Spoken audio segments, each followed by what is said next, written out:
Bonjour tout le monde. Eh bien ça y est, en ce mois de juillet, le cinéma de Durandal existe depuis 5 ans. Ça fait 5 ans que la chaîne est en ligne et que je vous fais régulièrement mes vidéos, mes comptes rendus et mes analyses. Je me suis donc dit que c'était l'occasion de commencer à faire un certain nombre de vidéos récapitulatives du succès de la chaîne pour essayer de voir avec vous ce qui a marché et ce qui n'a pas marché. Je vais donc vous proposer une série de vidéos pour cet été où je reviens sur ce qui a le mieux marché et le moins marché du site. Vous me connaissez. Mais je ne fais pas que faire un résumé des vues. Parce que les vues, vous pouvez les avoir assez facilement, en tout cas pour les tops. Les flops, c'est plus compliqué parce que les listes s'arrêtent assez rapidement sur les pages YouTube et vous avez rarement toutes les vidéos et vous pouvez pas les classer par les vidéos les moins vues. Ce qui est, voilà, c'est juste une astuce à la con dans les classements à faire sur les trucs YouTube, mais bizarrement ils la font pas. Donc vous avez du mal à voir ça, donc c'est pour ça que je le fais. Mais globalement, c'est quand même facile à voir. Donc j'ai décidé d'ajouter un petit twist à tout ça, c'est que je vais en même temps vous dire le passage le plus regardé de la vidéo, parce qu'on a accès à plusieurs styles de statistiques avec YouTube, et en particulier on peut voir à quel moment les gens cliquent sur la timeline pour accéder directement à un truc particulier par exemple, mais aussi pour revenir sur un truc particulier. Est-ce qu'il y a des gens qui revoient plusieurs fois certains passages de la vidéo, ou qui à chaque fois la laissent simplement passer en une traite?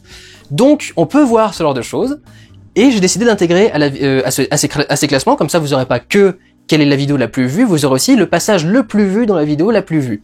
Je vous soumets une question dès maintenant, c'est est-ce que vous voulez que pour les vidéos les moins vues, je ferai à chaque fois les pourquoi j'en ai tort et les tops dans une section séparée, et est-ce que vous voulez que pour les vidéos les moins vues, je fasse aussi la partie la moins vue de la vidéo?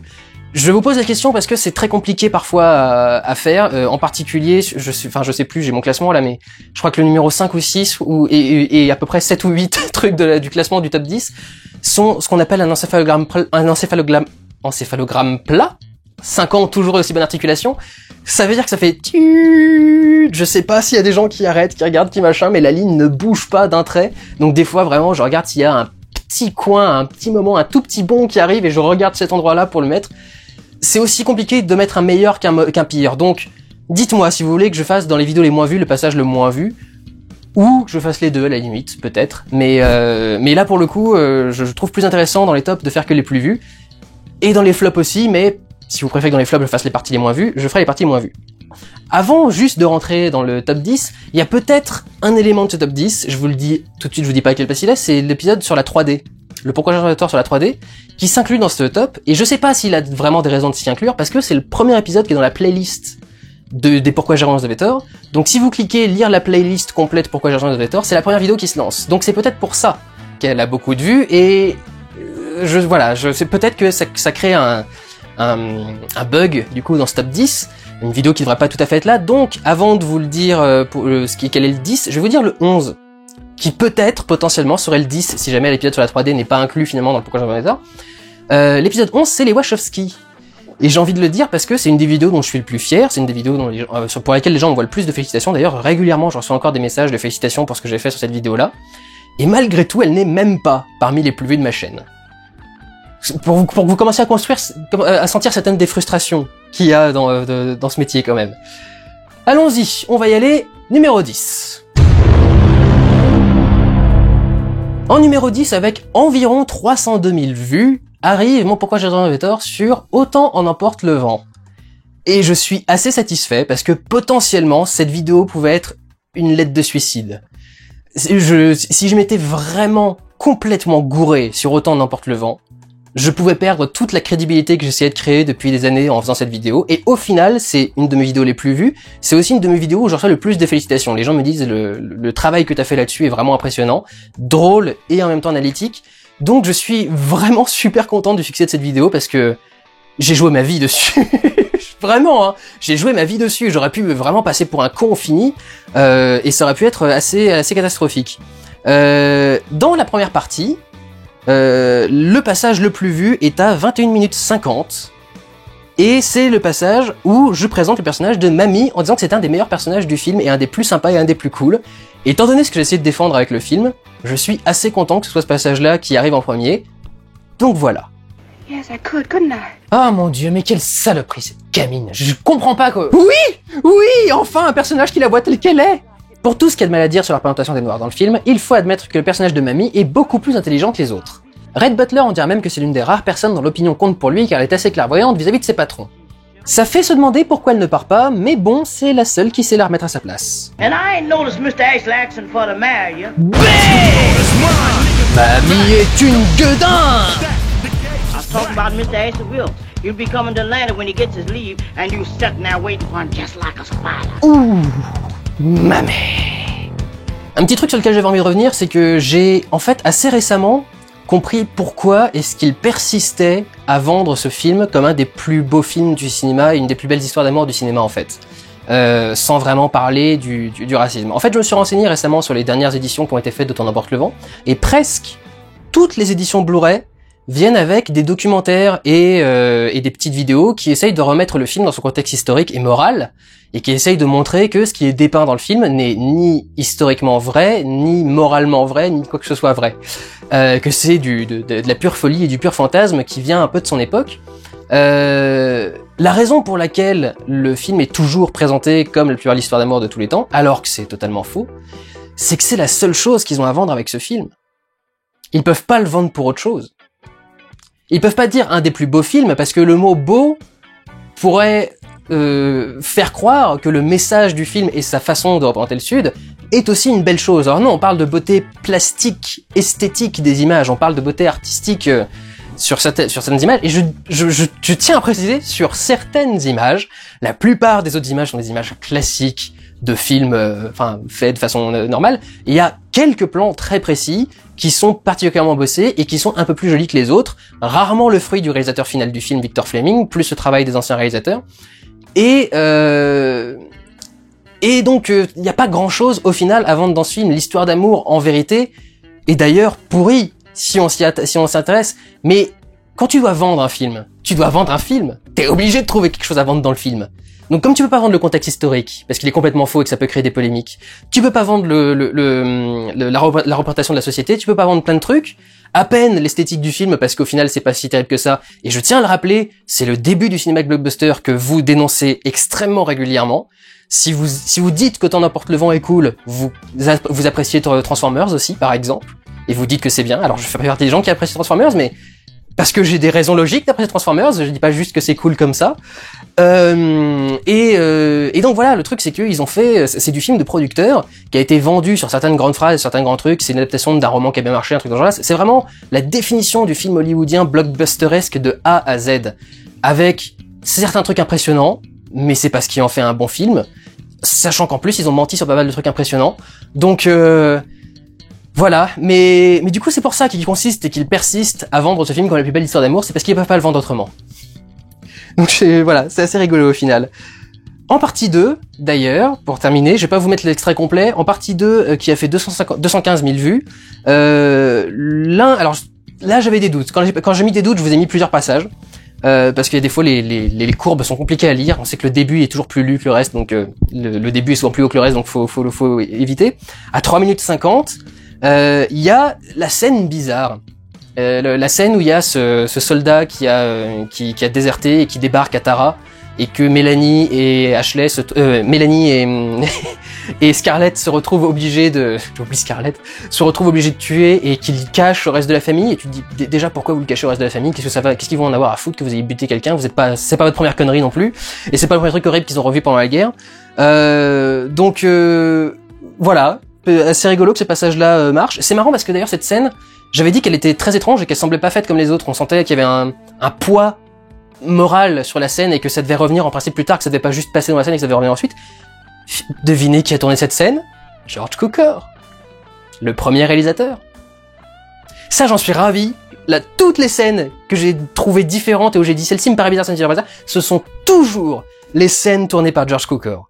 Je le savais parce que quand ils ont viré Cukor, la grande histoire qui est racontée, c'est que Olivia de Havilland et Vivian Lee, les deux actrices, sont allées voir le producteur pour lui demander, s'il vous plaît, ne virez pas George Cukor, on bosse avec lui sur nos personnages depuis le début, il a une vraie vision pour le truc, il adore le bouquin pour certaines raisons précises, il veut faire de Scarlett une héroïne plus morale, etc.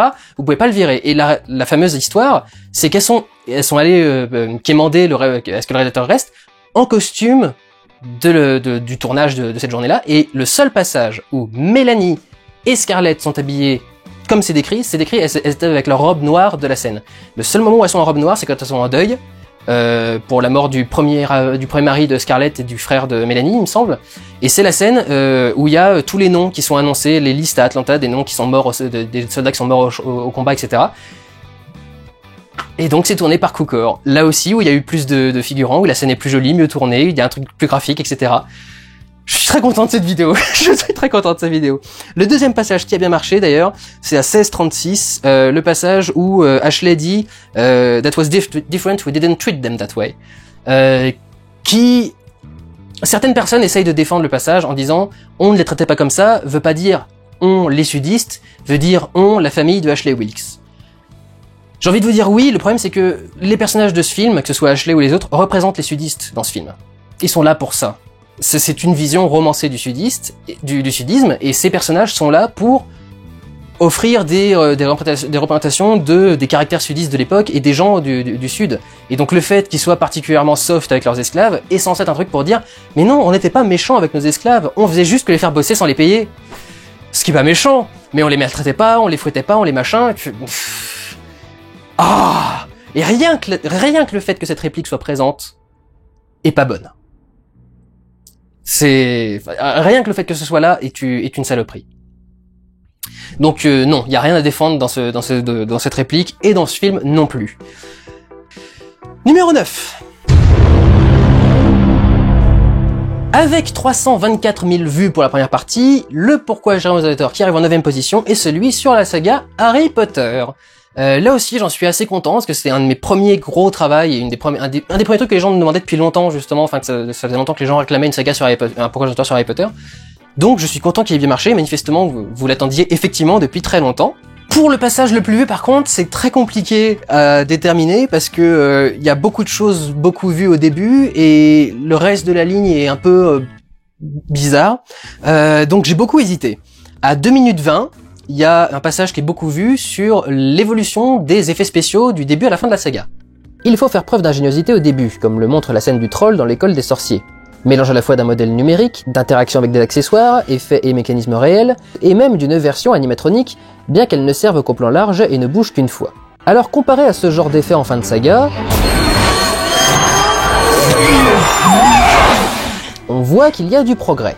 C'est ainsi qu'il commence avec un Poudlard en maquette réelle dans les premiers films, avant d'avoir un premier décor entièrement numérique dans l'Ordre du Phénix avec la salle des prophéties, et de finir avec un château entièrement numérique dans les reliques de la mort. Je note au passage que y a des gens qui ont un problème avec la notion de premier décor virtuel, en disant mais dans l'épisode 4, il y avait tout le passage où ils allaient sous l'eau, etc. Une scène avec des effets spéciaux n'est pas forcément avec un décor virtuel. On sous-entend décor virtuel quand le décor est entièrement créé en 3D, comme dans un jeu vidéo, que le décor est modélisé entièrement sous tous ses aspects en 3D, et que c'est ce modèle entier 3D qu'on filme à la caméra. Ce qui est le cas pour Harry Potter 5. L'idée c'est qu'on peut traquer les mouvements de la caméra d'origine et les intégrer à un décor 3D parce que la caméra virtuelle peut se promener dans un décor en volume qui existe déjà. Aujourd'hui d'ailleurs, il y a beaucoup de programmes qui permettent de tourner avec des décors virtuels, qui permettent d'afficher le décor virtuel pendant qu'on tourne. Si vous regardez Avatar par exemple, pendant comment ça a été tourné, les caméras filment les modèles 3D dans le décor virtuel pendant qu'ils sont sur un studio en fond vert avec des cellules photosensibles partout sur les costumes des personnages. Donc c'est ça l'idée d'un décor virtuel, c'est un décor entièrement modélisé, et ça s'est fait qu'à partir du 5e film avec la salle des prophéties. Tout le reste c'est du fond vert, avec dans le fond vert des matte paintings, donc des peintures numériques faites pour avoir l'air d'être en relief. Une peinture, on a l'impression que c'est une photo, hein, donc l'idée c'est de reproduire quelque chose qui serait censé être en relief, mais c'est pas en relief quand on le peint et quand on le fait sur l'ordinateur, et qu'on l'inclut ensuite dans le truc.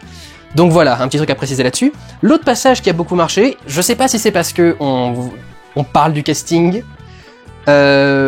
ou parce que j'ai beaucoup de mal à articuler et que du coup les gens ont passé le passage 17 fois, c'est à 4 minutes 25, donc le passage où je parle du casting. Ce que les films ont aussi eu de marquant, qui a donné d'autant plus l'impression que la saga évolue avec son public, et qui est une vraie démarche artistique au milieu de cette colossale machine à brasser du pognon, d'autant que les studios ont failli les laisser tomber entre chaque tournage, le casting n'a pas changé pendant 10 ans. Daniel Radcliffe, Rupert Grint, et bien entendu le fantasme de toute une génération de jeunes hommes et probablement de jeunes lesbiennes, Emma Watson, ont grandi et se sont améliorés en tant qu'acteurs en même temps que leur public a mûri. Et je crois que le passage qui vraiment a fait le plus de vues, c'est le passage à 7 minutes 12, où je fais une imitation de Karl Lagerfeld version magicien. Mais peut-être que le Karl Lagerfeld local a déclaré que c'était devenu totalement passé de mode, c'est ringard, c'est populaire, c'est inesthétique, et puis en plus ça fait passer pour un con. Dont je suis toujours très content d'ailleurs. À noter que la partie 2 a fait 280 000 vues. Le passage le plus vu, il y a 2 passages aussi où j'ai hésité dans la partie 2. Il y a le passage à 1 minute ou 2 minutes 20. Est-ce que c'est 1 ou 2 ça? Une ou 2 minutes 20 sur et si les peintres magiques peignaient comme Picasso. Que j'aime beaucoup cette blague. J'ai toujours eu envie de la faire et je suis ravi d'avoir réussi à la réaliser comme ça. Et à 14 minutes, je devais être fatigué quand j'ai écrit cette partie-là. 40 je crois. La blague que je fais sur Voldemort qui a manqué de nez. Qui a manqué de jugeote, mais qui a manqué de nez. Pour un mec qui a un nez de serpent, je crois que ça me faisait marrer. D'ailleurs, les gens m'ont dit on peut pas parer à un Avada Kedavra. Je suis presque sûr que c'est faisable. Il doit forcément y avoir un moyen de parer un sort comme ça. Enfin, ça me paraît assez compliqué. Il n'y a pas d'autre sort pour tuer les gens vraiment. Donc, il y a qu'un sort pour tuer les gens et il y a aucune parade. Ça me paraît étrange. Mais bon. Allons-y. En partie 3, la partie 3 a fait 243 000 vues. Là, j'ai pas de problème, c'est la partie à 7 minutes 25 qui est la plus vue, la comparaison entre King's Cross dans les premiers films et dans les deuxièmes films.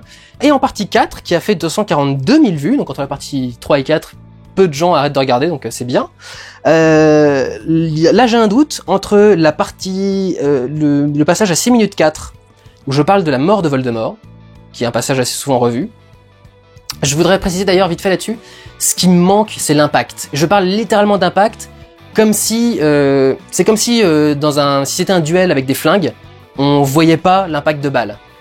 Le sort en fait semble aspirer ou le sort semble lâché par la baguette. C'est ça qui me paraît bizarre. Pour moi, il devait y avoir un flash sur la baguette elle-même pour qu'elle lui saute de la main, par exemple, ou il devait y avoir un flash sur le bout de la baguette ou un truc ou des rayons de lumière qui en sortaient, quelque chose qui montre que le sort a traversé la baguette pour lui rentrer dans le corps. Parce que visuellement là, je trouve que ça passe pas du tout. Si vous avez lu les bouquins, vous savez ce qui se passe. Mais moi, je trouve que ça se sent pas du tout qu'il a aspiré le Avada Kedavra. Et pour moi, ça manque d'un impact, tout connement d'un impact. Un flash lumineux sur sa main quand la baguette s'envole. C'est tout ce que je demande. Juste un petit impact, parce que après, il disparaît en flocon de cendre ou en je sais pas trop quoi. Enfin, en morceau de cendre ou en flocon de neige noir. Et tout est soft, du coup, dans sa mort. Et tu te dis, pour tellement de build-up, il y a même pas un flash pour marquer que le sort l'a atteint, tu fais... Pour moi, il manque un truc. Un truc qui est rigolo, c'est qu'un autre passage qui est très vu dans cette partie 4, et j'hésite entre les deux, c'est 1 minute plus tard quand je me dis que Dumbledore est gay. Il y a manifestement des gens qui ne devaient pas le savoir, et qui du coup doivent se repasser le passage pour se le rappeler, quoi, se dire, non, Dumbledore est gay! Oui, J.K. Rowling a confirmé, Dumbledore est gay. C'est dit depuis le début. C'est dit depuis le début. C'est dit depuis longtemps. Elle l'a dit depuis très longtemps. Passons à la suite, numéro 8. Avec 328 800 vues, le 8e Pourquoi j'ai raison et vous avez tort est le Star Wars sur la trilogie originale. Je crois d'ailleurs que toutes les parties de Star Wars sont dans ce classement. Je les ai pas toutes mises en une. Je me suis dit que ce serait trop simple parce qu'elles sont pas toutes en plus sur des places concomitantes. Il y en a qui sont entre les deux. Donc voilà, je les ai laissées séparées. Et la trilogie originale du coup est une de celles les moins vues, mais vue quand même. La trilogie originale, c'est celle qui est la moins vue parce que c'est celle où il y a le moins de débat généralement. Les Pourquoi j'ai tort sur Star Wars marchent bien parce que, mais je pensais pas, mais parce que il y a des avis tellement différents sur Star Wars que tout le monde en fait veut savoir ce que vous avez pensé. Et ce qui est assez intéressant pour moi, mais pour vous aussi, c'est que à chaque fois qu'un nouveau film Star Wars sort, il y a un pic de vues. Et c'est la seule saga où ça se passe. Vous allez voir, il y a plusieurs sagas qui sont là-dessus. La plupart des trucs qui sont dans le top, c'est des sagas qui sont assez connus. Et Star Wars, c'est la seule où à chaque fois qu'il y a un nouvel épisode qui sort, j'ai des nouvelles vues sur les retours sur les anciens épisodes. Donc c'est plutôt bien et ça montre que c'est une saga qui marche bien. D'ailleurs, enfin qui a un impact sur les gens. D'ailleurs, le passage le plus vu de la première partie, donc celle qui fait 328 800 vues, est à 7 minutes 55 et c'est tout le débat sur Who Shot First.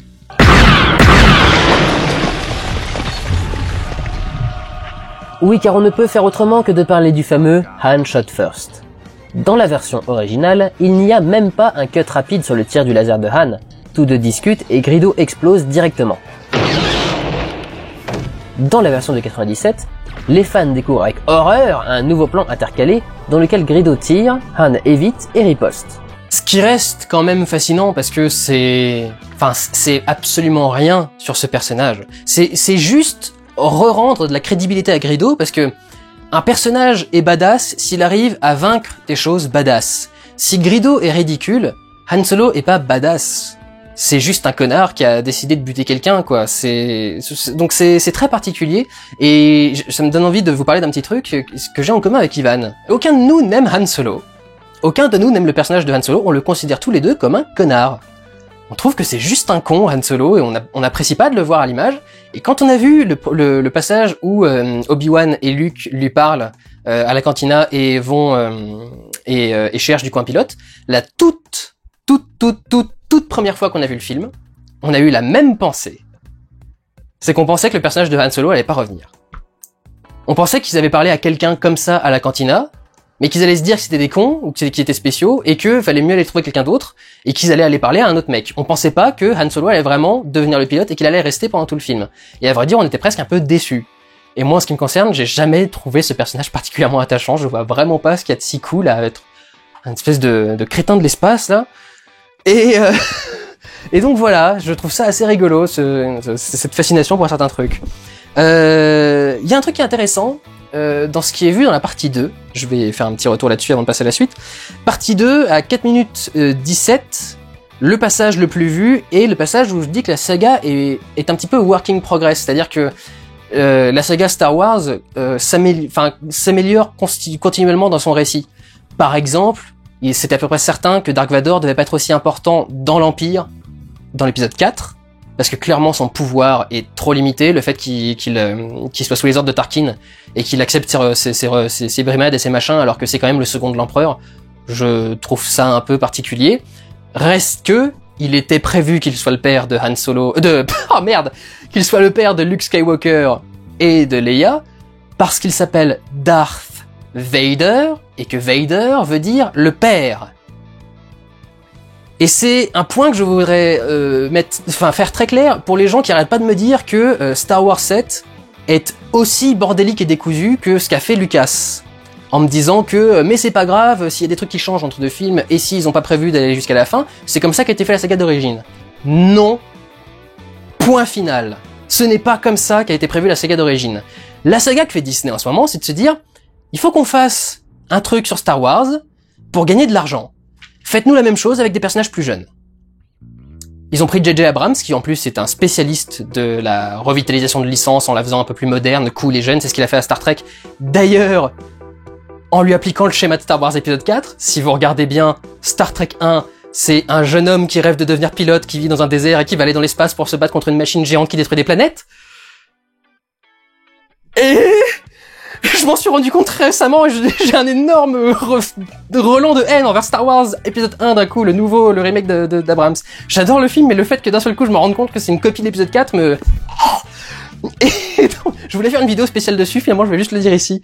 Et donc, c'est pas la même chose que ce que faisait Lucas, qui est de dire, je veux raconter la chute d'un empire galactique, comment je fais? Je vais me concentrer sur des rebelles, pour être du côté des gentils dès le début, qui doivent se battre contre l'Empire qui est installé, et après, je parlerai de la montée de l'Empire. Pour expliquer comment est-ce qu'il est venu, parce que sinon les gens s'y intéresseront pas. Et effectivement, au bout de 6 ans de boulot, le mec se dit, tiens, au début, je voulais que la sœur de Luke, ce soit un autre personnage qui débarque dans le 6e film, finalement, si c'était Leia, ça pourrait être marrant. Ça pourrait être sympa, ça pourrait faire un lien cool entre deux trucs. Alors oui, il y a certaines répliques dans les premiers films qui vont du coup rentrer en contradiction avec ça, mais ça reste un truc intéressant à faire venir dans la saga. C'est pas la même chose que de dire, je sais pas ce qu'on fait. Faisons la même chose que dans les autres, en allant très très vite, comme ça les gens se rendront pas compte de ce qu'on fait rien. Ils ne se rendront pas compte qu'on fait rien, et pas de ce qu'on fait rien. Donc voilà, arrêtez de dire que l'épisode 7 est fait de la même façon que les autres épisodes de la saga, c'est juste faux. Ce n'est pas vrai, c'est pas comme ça qu'ils étaient faits. Et regardez ma vidéo pour voir s'il y a des différences. Mon montage, je trouve que mes montages sont quand même très travaillés dans ce que je fais. Et regardez mon montage quand je parle de l'écriture de Star Wars 7.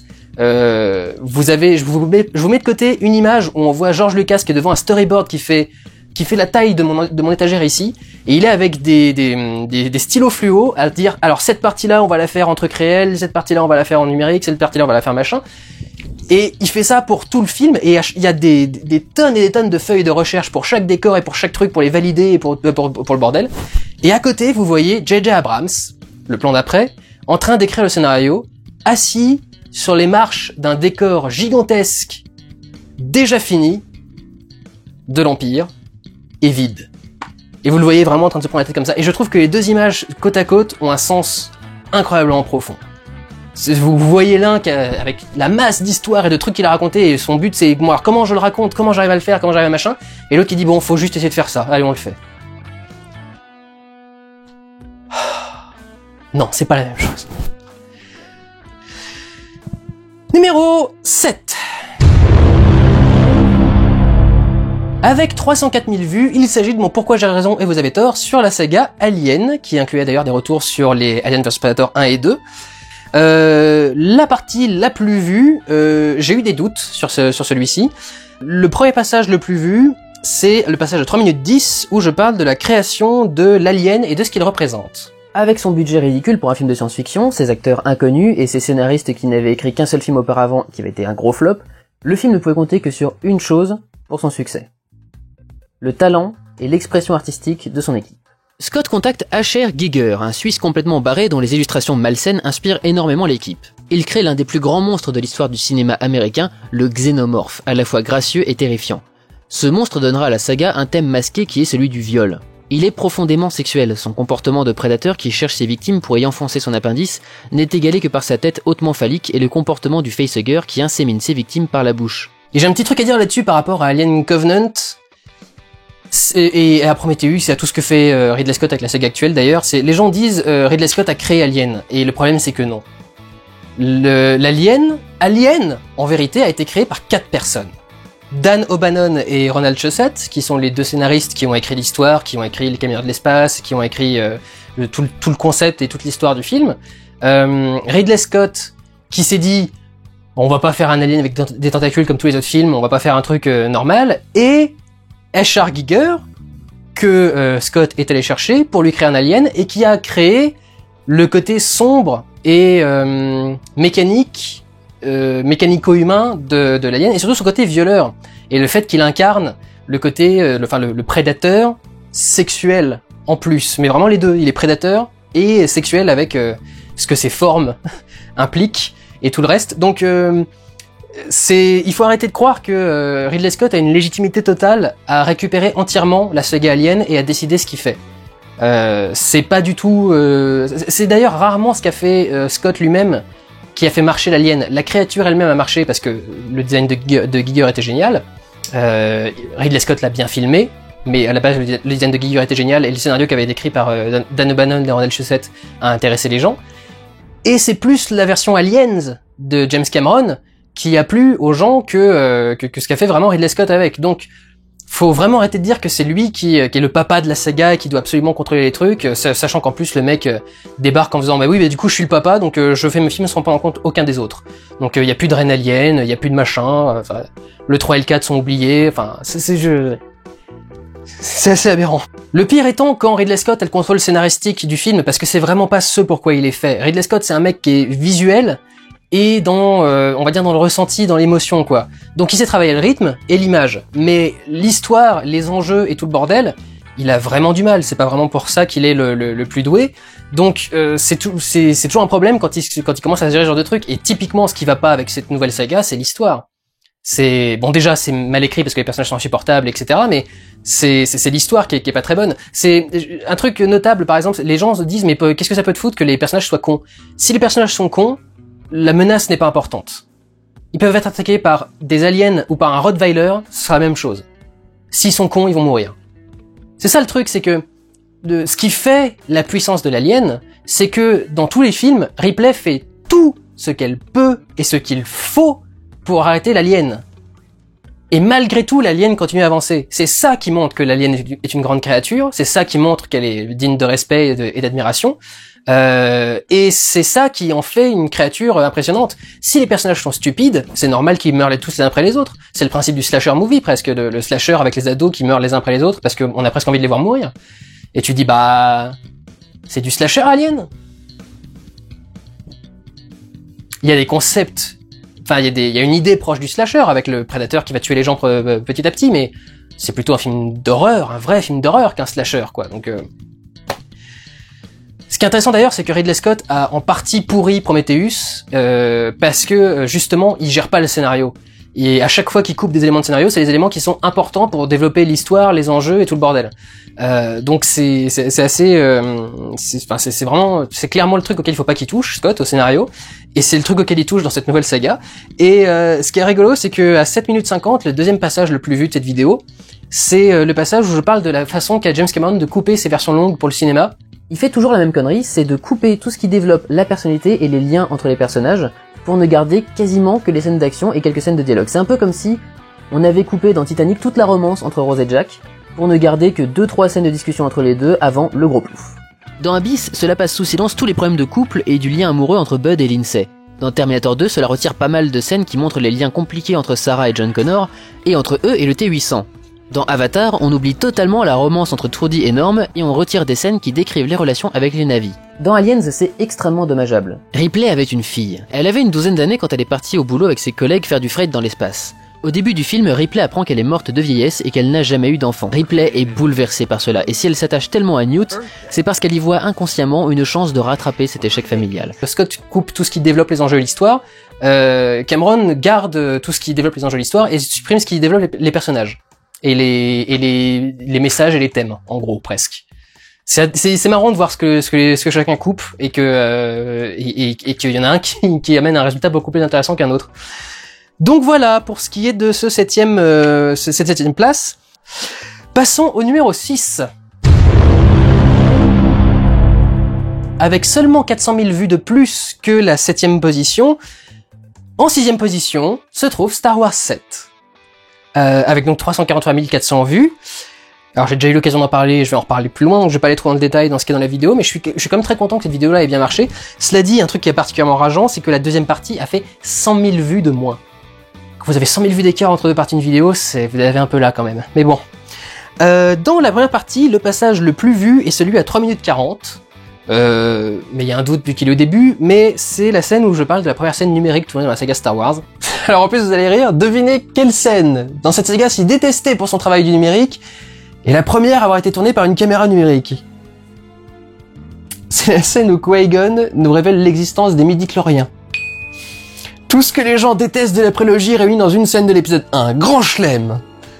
Et le deuxième passage le plus vu est à 23 minutes 45, et je suis très content que ce passage-là soit beaucoup vu, parce que je voulais que ce point soit particulièrement marqué chez vous.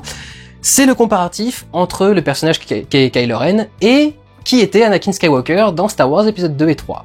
Donc Kylo, c'est un peu comme un Vador, plus à fleur de peau, plus infantile ou adolescent, quoi. Ok, vous permettez que je vous montre un truc ? Si, je vais vous montrer un truc, attends. Je vais vous montrer un truc. Grandfather, we'll finish what you started. I will be the most powerful Jedi ever. I will even learn to stop people from dying. Kill them all. I killed them all. They're like animals. And I slaughtered them like animals. Et vous avez dit que c'était de la merde! C'est marrant d'ailleurs quand on y pense et qu'on compare les différentes sagas de Star Wars, parce que il y a la prélogie Star Wars propose plein de trucs neufs et vous lui laissez rien passer, et la nouvelle saga Star Wars ne propose rien de neuf et vous laissez tout passer. Il y a vraiment des trucs bizarres des fois. On se dit c'est vraiment presque. C'est presque parce que c'est uniquement culturel de détester la prélogie. Pour quelle raison il y a à ce point de... Oh putain, bon bref. Partie 2, le passage le plus vu c'est à 6 minutes 6, et c'est le passage où je m'emporte sur ce qu'est vraiment Star Wars, sur le fait que Star Wars c'est la créativité, un nouvel univers proposé, des choses, etc. Et où je pète un câble quand je découvre qu'il y a un mignon à l'intérieur du truc. Et il y a d'ailleurs beaucoup de gens qui n'ont pas compris pourquoi est-ce que je pète un câble à ce point-là, et tu dis, il y a quand même des gars qui sont en train de hurler parce que t'as remplacé un loup-garou dans la cantina de l'épisode 4 par un autre vrai alien. Un truc qui a une gueule d'alien, tu vois. Et ils ont remplacé donc juste un costume de loup-garou pourri des années 70 par un alien un peu plus moderne et développé et plus sympa, fait dans les années 90. Et là, tout le monde gueule, tout le monde trouve ça insupportable, tout le monde trouve ça ignoble. Et il y a des mecs qui te foutent des millions dans un film et c'est normal, ça passe. Je comprends pas. La suite, numéro 5. Avec 345 650 vues, la 5e position est occupée par le Star Wars sur la prélogie. Et alors là, pour le coup, j'ai eu des doutes sur chaque partie, sur les passages les plus vus dans chaque partie, donc je vais vraiment vous proposer à chaque fois 2 trucs différents. Parce que je vous dis, en partie 1, c'est toujours plus compliqué, enfin au début de la vidéo, dans les 3 premières minutes, il y a toujours plus de vues que dans le reste, donc c'est toujours plus compliqué que de voir comment la courbe, si la courbe est pertinente quand elle est plus haute à ce moment-là. À 2 minutes 13, on a donc le passage où je compare les différentes versions de Star Wars prélogie entre ce qui était déjà sorti et ce qui a été corrigé ensuite. L'image avait été rognée sur les bords, le tout baigné dans un flou et un grain dégueulasse, impossible de vraiment profiter des effets spéciaux, ce qui au passage permettait de cacher certains défauts. L'édition Blu-ray a restauré le cadre d'origine, offert une image de bien meilleure qualité, mais surtout, loué soit le Seigneur, a enfin poutré cette marionnette dégueulasse hors de la saga. Et à 11 minutes 34, l'autre passage le plus vu, c'est celui-ci, qui est assez intéressant, je trouve. Je n'ai quasiment rien à lui reprocher dans le 3e épisode, son interprétation sans mériter un Oscar est tout à fait correcte. C'est plutôt dans l'épisode 2 qu'il pose problème. Son jeu est plus que maladroit, exagéré et imparfait. Un peu comme celui de Natalie Portman d'ailleurs. C'est amusant de voir que Christensen, qui n'a jamais vraiment eu l'occasion de se racheter, se fait allumer comme un des pires acteurs hollywoodiens, alors que sa partenaire est désormais une telle référence que l'on se demande si c'est bien elle qui joue dans les premiers épisodes. C'est surprenant quand même, hein, mais vous remarquez que depuis 10 ans maintenant, on n'a jamais voulu donner une seconde chance à Hayden Christensen, qui s'est toujours fait priver de gros films après Star Wars. Le plus gros film qu'il avait fait, c'était Jumper, et les gens ont presque dit que c'était nul parce qu'il y avait Hayden Christensen dedans. Donc t'as envie de te dire, bah, il y a un moment, quand même, le film était pas sensationnel, hein, mais c'était pas non plus une catastrophe. En partie 2, le premier endroit le plus vu parmi les 280 000 vues qui ont été faites dans la vidéo, c'est à 1:19 le défaut de raccord que provoque la présence de R2D2 et C3PO dans la prélogie. À la fin d'épisode 3, ils disent qu'ils vont effacer la mémoire de C3PO. Tu dis oui, d'accord. Pourquoi pas celle d'R2D2? Parce qu'ils parlent en bip et pas en langage normal. Oui, je veux bien, mais enfin, les gens vous comprennent quand même. Donc il y a un moment, quand il croise Luke Skywalker, il doit se dire tiens, ça me dit quelque chose. Donc voilà, alors c'est vrai que R2D2 a toujours l'air d'avoir son plan dans sa tête. Il a l'air d'être très préparé, de toujours savoir exactement ce qu'il faut faire et où est-ce qu'il faut aller, où est-ce qu'il y a des trucs activés pour ouvrir des portes et des machins. Mais c'est vrai que c'est spécial de pas lui effacer la mémoire à la fin du film d'avant et que ça crée un problème. La deuxième partie la plus vue, c'est le passage où j'explique à 9 minutes 14 quel est l'intérêt de cette prélogie, ce qu'elle raconte et pourquoi, quelle est la partie intéressante de l'histoire à raconter et pourquoi est-ce que l'idée, le ton est si différent. Et en partie 4, la première partie vue est à 46 secondes, c'est le moment où je fais un délire sur la gauche et la droite, qui est sorti de nulle part. Je vous jure que c'est sorti, je sais même pas pourquoi j'écrivais ça, mais tant pis. Et à 3 minutes 29, une autre partie très vue, c'est la partie où je dis, à nouveau j'avais dit ça dans la partie de la trilogie originale, que la saga était imparfaite, et que certains petits trucs ont été corrigés et ont du mal à être raccord, comme les droïdes par exemple. Et encore une fois, je repasse un message aux défenseurs du 7, ce n'est pas parce qu'il y a quelques parties qui ne sont pas bonnes, que tout le truc a été développé aussi mal que la nouvelle trilogie de Disney. Numéro 4. Alors c'est là qu'est la vidéo qui peut-être fausse un peu ce classement, puisque c'est la première de la playlist des Pourquoi j'ai raison d'Avatar tort, mais avec 392 000 vues, c'est l'épisode sur la 3D qui arrive à cette place, le premier Pourquoi j'ai raison d'Avatar tort que j'avais écrit. Et à ce propos, je vais vous donner une anecdote que je vous avais jamais sortie. Cet épisode n'a pas été écrit. Cet épisode est 100% improvisé. C'est-à-dire qu'en fait, j'avais juste fait un plan, je vais pas vous montrer je voudrais vous montrer des plans, mais si je vous montre ce qu'il y a dans mon carnet là, je vais griller mes classements des prochains trucs, donc je vais pas vous les dire, mais cet épisode, c'était la première fois que je faisais une vidéo d'analyse de sujets. J'avais jamais fait ça avant, je faisais que des sketchs où je racontais ma vie, ce qui était pas très intéressant. Les sketchs oui, mais raconter sa vie, bof. Et c'est la première fois que je travaillais sur un truc vraiment construit, et je pensais qu'il suffirait de faire un plan, en me disant voilà, première partie je parle de ça, deuxième partie je parle de ça, etc. Et de parler face caméra, et puis de couper ensuite, et puis de réunir les trucs après. Dès la deuxième vidéo, j'ai arrêté cette idée. Hein. Dès la deuxième vidéo, il y avait un texte complet, un machin. D'ailleurs, c'était un peu plus compliqué à écrire, mais c'était pas une bonne idée. Je m'en sors bien quand même. Je dis ça parce que je trouve que je m'en sors quand même super bien dans cette vidéo. Et ça a donné lieu à quelques passages intéressants, mais c'est vrai que c'est peut-être ce qui fait que la courbe est plate. Je vous ai dit, c'est des fois la courbe de vue est plate, et là, elle est plate. Mais alors, plate. Il y a cependant 2 passages qui ont été un peu plus vus que les autres. Le premier, c'était à 2 minutes 15, quand j'évoque le fait qu'il y avait, à l'époque, des films qui avaient en 3D faits par les nazis. Et on a même retrouvé l'année dernière des films de propagande nazie tournés en 3D, parce que l'antisémitisme est tellement plus cool en relief. Je sais pas, c'était probablement pour faire ressortir le nez et les doigts crochus de l'écran qu'il avait fait ça, mais enfin... Sacré Adolphe. Ouais.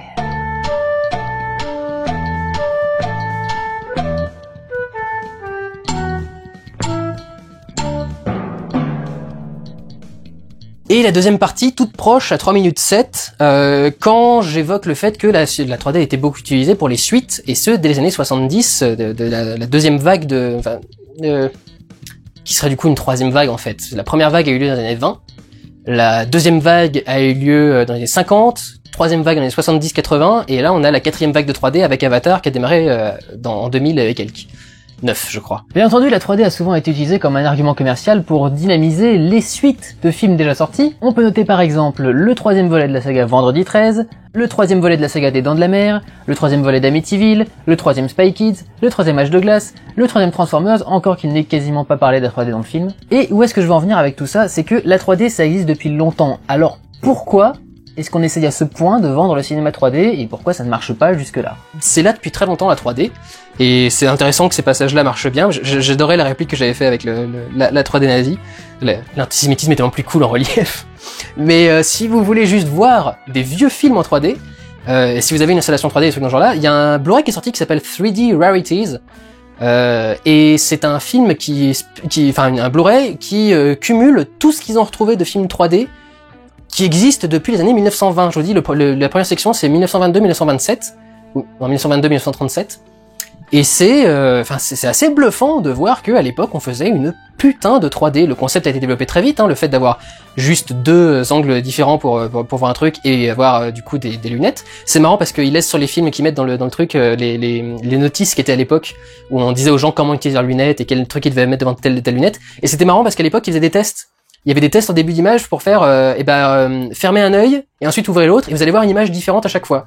Et c'est des trucs qu'on fait plus du tout avec les 3D actuels, mais ça fait des rendus assez intéressants dans ces trucs-là. Il y en a un en particulier, je vais essayer de vous le mettre sur le côté. Il y a des carrés qui apparaissent et en fait chaque nouveau carré sur l'image de droite, il y a des textes et sur l'image de gauche, il y a juste des carrés qui montent de plus en plus et qui font du coup cette image 3D. Et en fait du coup, ça veut dire qu'il y a juste un œil qui a des textes et c'est super bizarre à mélanger, mais enfin du coup ça fait des expériences vachement intéressantes et super sympa à voir. Et du coup oui, il y a eu de la 3D faite depuis les débuts du cinéma quoi. Et c'est assez rigolo d'ailleurs de voir la 3D faite avec de la pellicule de l'époque, avec tous les artefacts, toutes les rayures, tous les trucs de poussière, tous les machins et tous les trucs qu'ils ont essayé de restaurer. Il y a du coup certains passages où ça devient un peu illisible. Parce que même là, malgré la restauration, c'était trop abîmé et on sent qu'il y a un effet 3D qui marche pas bien à certains endroits. Mais on a quand même de très beaux plans 3D avec de très belles images, des trucs qui marchent très très bien, donc c'est assez cool de voir des trucs en 3D faits dans les années 20 directement. En numéro 3. Et avec le numéro 3, on dépasse les 400 000 vues, puisqu'avec 403 750 vues, c'est le Pourquoi j'avance de tort sur Twilight, qui est 3ème de ce classement. Le remake n'est pas du tout dans le classement d'ailleurs, il a fait beaucoup moins de vues que ça à l'heure actuelle, mais il vient de sortir donc c'est un peu différent. C'est assez rigolo que cette vidéo ait marché parce que c'est vrai que il y a plusieurs versions, enfin il y a au moins 2 vidéos différentes sur ma chaîne, il y a les vidéos d'analyse et les vidéos plus comiques. Et c'est vrai que celle sur Twilight c'est plus comique qu'analyse. Et ça me fait marrer que celle-ci marche toujours aussi bien et que ce soit toujours cool et qu'il y ait des répliques qui marchent bien. C'est un des trucs qui a fait que j'ai voulu le faire en remake au début de cette année. Les passages qui ont le plus marché, à 6 minutes 20, j'ai des petits doutes donc je vous en mets plusieurs. À 6 minutes 20, c'est la fameuse érection de papier. Un autre exemple, c'est la scène où Bella et Edward se voient pour la première fois. Bella, comme tout canon de beauté, entre dans la salle, les cheveux flottant dans un courant d'air, ce qui provoque, et je crois bien que c'est la première fois où je vois ça, une érection de papier chez Edward. genre symboliquement, bang, hissez la grand voile, le mât est en place. Et le deuxième passage est aussi un truc qui fait rire, et je comprends d'un coup, en voyant à la fois que c'est une de mes vidéos les plus vues et que c'est un des passages les plus vus, je comprends pourquoi ça a marqué autant de gens. Ce sont les fameux clip shows. Qu'est-ce qu'un clip show ? Eh bien, c'est une séquence plus proche du clip musical que de la narration cinématographique. En gros, on nous met une musique, et au-dessus de cette musique, on met des images, donc on se foutrait complètement s'il n'y a pas une musique au-dessus pour meubler. Et donc, parce que c'est essentiel, un clip show de Bella qui se rase les jambes et se brosse les cheveux. C'est pour ça d'ailleurs, si vous avez regardé le remake, que je les ai pas refaits comme ça. J'ai essayé de trouver une nouvelle façon de rendre le mot clip show rigolo, parce que j'avais effectivement du coup beaucoup joué sur la façon de prononcer le truc, etc. Et c'est vrai que ça marchait plutôt bien à l'époque. Mais du coup, j'ai un petit peu changé avec le remake. Et alors, pour vous informer quand même au passage, dans le remake, la version la plus vue, je la trouve intéressante parce que c'est dans la partie qui a été rajoutée. C'est bien sûr la partie sur la bataille qui a une partie des plus grosses vues parce que c'est un des meilleurs trucs que j'ai fait depuis des années sur cette chaîne. Mais un des passages qui est le plus vu, c'est celui à 31 minutes et 20 secondes. Et c'est le fameux passage avec Nessie, quand on apprend quand Bella apprend que Edward appelle, non, que Edward, que Jacob appelle sa fille Renesmee Nessie, et qu'elle lui dit « Mais tu l'as surnommé comme le monstre du Loch Ness !» Qu'est-ce que c'est que ça ? Déjà, t'entends le nom de base, Renesmee, tu te dis c'est de la merde. T'entends l'autre qui a un diminutif qui l'appelle Nessie. Tu te dis mais... Bah oui, du coup, tu penses au monstre du Loch Ness et c'est ridicule. Et elle-même, elle appuie sur le truc, tu fais what ? Et je sais pas si du coup c'est sur le bouquin ou si c'est les mecs qui ont écrit le film qui l'ont fait. Si c'est le film, je pense que c'est pour se foutre de la gueule du texte en fait. C'est pour se foutre de la gueule du bouquin, pour le dire clairement quoi. Mais si c'est dans le bouquin, c'est juste horrible quoi. C'est pas possible. Allez, numéro 2. Avec 408 000 vues, la seconde place est occupée par le Pourquoi James Thor sur le Marvel Cinematic Universe phase 1 et 2. Phase 2 incomplète parce qu'il me manquait de films qui n'étaient pas encore sortis à ce moment-là, je le sais, donc je les rattraperai dans la phase 3, vous en faites pas. Intéressant parce que ça montre bien que c'est plus une question de saga que de mes vidéos. C'est-à-dire que je peux faire la meilleure vidéo du monde, si la saga est pas vraiment vue, ça fera pas beaucoup de vues, je crois. Donc bon, ça fait redescendre un peu les chevilles quand même. Le passage le plus vu dans cette vidéo, et j'en suis content parce que c'est à nouveau un passage d'explication où je raconte quelque chose du cinéma. Bon, j'ai un petit doute sur les deux parties. C'est à 4 minutes 31, le passage où je fais la différence entre ce qu'est un sériel, une série en sériel et une série en épisodique. Ce style de publication amène à un défaut naturel du comics. Quand on veut raconter une histoire en plusieurs épisodes, il y a deux solutions. Le sériel ou l'épisodique. En épisodique, les choses ne changent jamais. Les personnages sont dans la même situation au début de chaque épisode. C'est le format de la plupart des sitcoms, par exemple, qui n'évolue qu'en fonction des acteurs qui vieillissent ou quittent le projet. En sériel, l'intrigue est développée sur plusieurs épisodes. Et Marvel a décidé de mélanger les deux. Et le deuxième passage le plus vu est à 38 minutes 15. Alors je sais pas si c'est le passage où je fais la présentation du film Avengers, pour que le public puisse rentrer dans le film sans trop de difficultés. Les premiers personnages présentés sont Nick Fury, le lien entre tous les films sortis grâce aux scènes post-génériques, puis Hawkeye et Black Widow. On présente donc les humains avant de parler des surhumains. Ou si c'est... ça. Oh, je mouille. Alors comme c'est pas traduit et que ça sonne très drôle en français, non, elle dit pas « oh je mouille », elle dit « oh mon dieu » en russe, « bo je mouille ». Alors Natacha, il est comment mon accent russe ? Oh, je mouille. C'est con mais ça me fait rire. J'arrive pas à savoir exactement parce que le top a atteint le top pendant les deux parties, pendant le résumé et pendant le passage Bo je mouille, donc j'arrive pas vraiment à savoir le truc, mais ça m'avait fait beaucoup rigoler que ce passage-là soit un des passages les plus vus. Je remercie d'ailleurs au passage une pote qui est ukrainienne et qui m'a appris du coup ce que voulait dire Bo je mouille, parce que sinon je savais pas ce que ça voulait dire, c'était pas traduit dans le film et je trouvais nulle part sur internet. Donc je comprenais même pas ce qui était vraiment dit, donc je la remercie à nouveau Julie de m'avoir traduit ce passage-là. Et la deuxième partie, avec ses 306 000 vues, contient pour passage le plus regardé, sans aucune discussion, le passage à 17 minutes 52 où je parle de la mort de Nick Fury, qui avait été teasé pour Captain America et le Soldat de l'Hiver, et à laquelle personne n'a cru, parce que c'est juste Samuel L. Jackson, et on sait qu'il est là dans tous les films, donc voilà. Ça a été un tel calvaire de bosser sur le Marvel Cinematic Universe, c'est tellement nul. C'est que...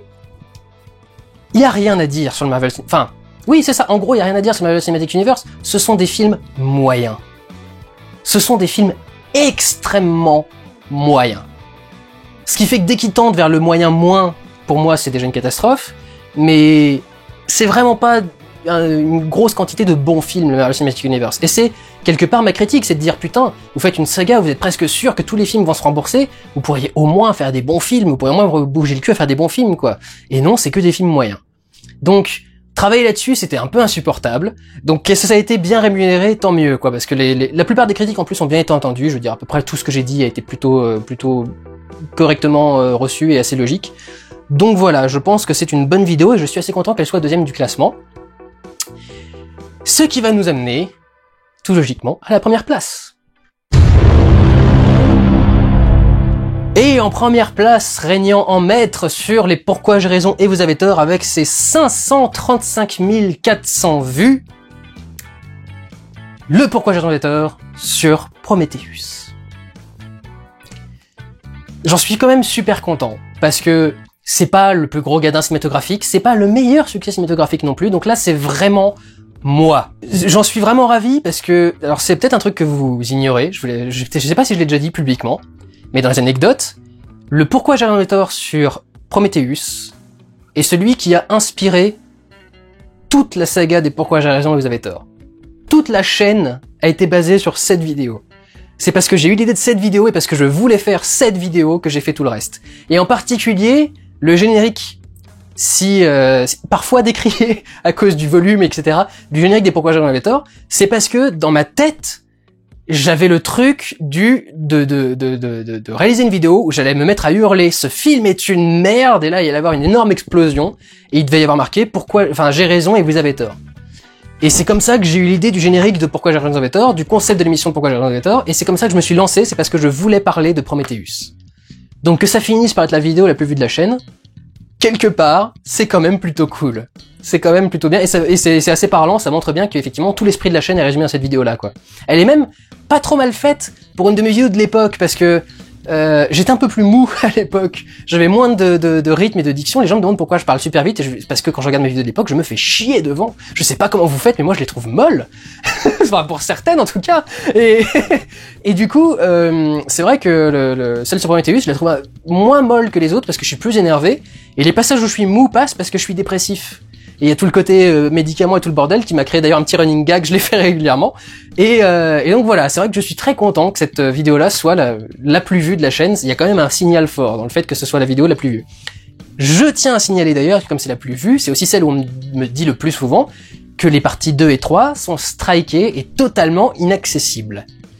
Sur YouTube, toutes mes vidéos ont dans le descriptif du dessous, le lien vers la chaîne Dailymotion, et sur la chaîne Dailymotion, toutes les vidéos sont en diffusion libre et autorisée. Il n'y en a aucune de bloquée ou qui manque sur Dailymotion. Donc si vous ne trouvez pas un truc sur YouTube, allez sur Dailymotion, il y a quand même marqué dans l'adresse de la vidéo, lien Dailymotion dans la description, et dans la description, il y a tout un pavé pour dire, vous pouvez aller voir les suites dans les autres trucs. Je reçois quand même une dizaine de mails par semaine pour me dire, elles sont où les parties 2 et 3? Est-ce que tu es au courant qu'elles sont bloquées? Alors ça j'adore. Il y a un truc, je vais en profiter. Arrêtez de m'envoyer des messages pour me dire, t'es au courant que ta vidéo est bloquée? On a littéralement une page marquée vos vidéos bloquées sur YouTube. Quand on est youtubeur, on a une section de gestion et il y a marqué problème de droit d'auteur et toutes les vidéos sont mises dessus. Donc oui, je suis au courant qu'elles sont bloquées. S'il y a bien une personne qui est au courant, c'est moi. Donc voilà, arrêtez de me dire ça, je suis au courant. Donc, dans la première partie, le passage le plus vu, et j'ai eu un petit doute sur plusieurs passages, il y en a un à 5 minutes et 8 secondes, les fameux passages où je m'énerve sur ce que je voudrais faire à Ridley Scott. Ce film est une honte intergalactique qui mériterait que j'enfonce le Blu-ray dans le...